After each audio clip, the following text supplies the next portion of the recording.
ಏನಿಲ್ಲ ಸರ್ ಹತ್ರ ಏನು ಗಲಾಟೆ ಆಯಿತು ಟೌನಲ್ಲಿ ಅಂತ ಗೊತ್ತಿಲ್ಲ. ಇಲ್ಲಿಂದ 2 ಗಂಟೆಗೆ ಗಣಪತಿನ ತೊಗೊಂಡು ಹೋದ್ರು ಮೆರವಣಿಗೆ. ನಾವು ಸರ್ಕಲ್ ತನಕ ಹೋಗಿದ್ದೋ ಬಂದು ಎಲ್ಲ ಗಂಡಸರುಗಳು ಹೋಗಿದ್ರು.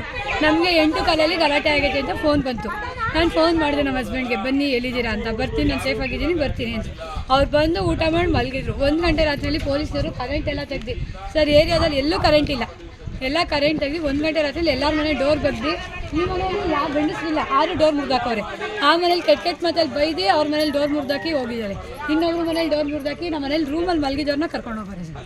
ಇಲ್ಲಿ ಎಷ್ಟು ವರ್ಷದಿಂದ ಗಣಪತಿ ಕೂರಿಸ್ತಿದ್ರು? 20-25. ನಾನು ಮದುವೆ ಆಗಿ ಬಂದಿರೋದೇ 2 ವರ್ಷ. 25 ವರ್ಷದಿಂದ ಕುಂಡಿಸ್ತಾರೆ ಅಂತ ನಮ್ಮ ಮನೇಲಿ ಹೇಳಿದ್ದಾರೆ. ಈ ಮೊದಲು ಯಾವ ಥರ ಇಲ್ಲಿ ಗಲಾಟೆಗಳು? ಯಾವುದು ಗಲಾಟೆ ಇಲ್ಲ ಸರ್. ನಾನು ಬಂದು 3ನೇ ವರ್ಷದ ಗಣಪತಿ 2 ವರ್ಷ ನೋಡಿದ್ದೀನಿ, ಯಾವ ಗಲಾಟೆನೂ ಇಲ್ಲ. ಇದೇ ವರ್ಷ ಸರ್ ನಮ್ಮ ಬೈರಿಕಪ್ಪ ಹುಡುಗರು ಯಾರೂ ಗಲಾಟೆ ಮಾಡಿಲ್ಲ. ಎಲ್ಲೋ ಬೇರೆ ಹುಡುಗರಿಂದ ಈ ಗಲಾಟೆ ಆಗಿದೆ. ನಿಮ್ಮನೆಯವ್ರನ್ನ ಕರ್ಕೊಂಡು ಹೋಗಿ? ನಮ್ಮನೆಯವ್ರನ್ನ 1 ಗಂಟೆ ರಾತ್ರಿ ರೂಮಲ್ಲಿ ಮಲಗಿದವ್ರನ್ನ ಕರ್ಕೊಂಡು ಹೋಗೋರೆ.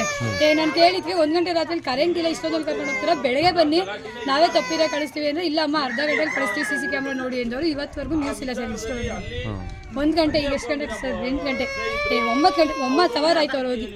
ಒಂದು ನ್ಯೂಸ್ ಏನು ನಮಗಿಲ್ಲ. ಏನು ಹೆಂಗೆ ತಿಳ್ಕೊಬೇಕು ನಾವು ಎಲ್ಲಿದ್ದಾರೆ, ಏನು ಹೆಚ್ಚು ಕಮ್ಮಿ ಆದರೆ ಯಾರು ನೋಡ್ಕೊಂತಾರೆ? ಹೆಚ್ಚು ಕಮ್ಮಿ ಆದರೆ ಯಾರು ನೋಡ್ಕೊತಾರೆ? ದಿವ್ಯಾ.